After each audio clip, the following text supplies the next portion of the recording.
নিলয় প্রতিদিনের মতো অফিস থেকে দেরিতে বাসায় ফিরেছিল। শরীরটা খুব ক্লান্ত ছিল। রাতের খাবার খেয়েই সে ঘুমিয়ে পড়ে।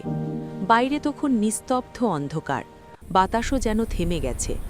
হঠাৎ রাত ঠিক 2টোর দিকে নিলয়ের ঘুম ভেঙে যায়। টুক টুক।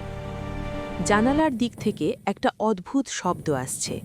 প্রথমে সে ভেবেছিল বাতাসের শব্দ, কিন্তু শব্দটা আবার হলো, এবার আরও স্পষ্ট। বুকের ভেতর কেমন একটা অজানা ভয় ঢুকে পড়ে। ধীরে ধীরে সে জানালার কাছে যায় এবং পর্দা সরায়। বাইরে ঘন অন্ধকার, কিছুই দেখা যায় না।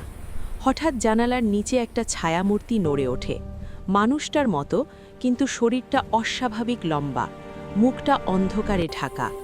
হঠাৎ ছায়াটা মাথা তোলে। 2টো চোখ সাদা আর ঠান্ডা আলো ছড়াচ্ছে। একটা ফিসফিস শব্দ আসে, নিলয়, দরজা খুলবে। নিলয় ভয়ে পেছনে সরে যায়। ঠিক তখনই জানালায় জোরে একটা আঘাত লাগে। সে চোখ বন্ধ করে ফেলে।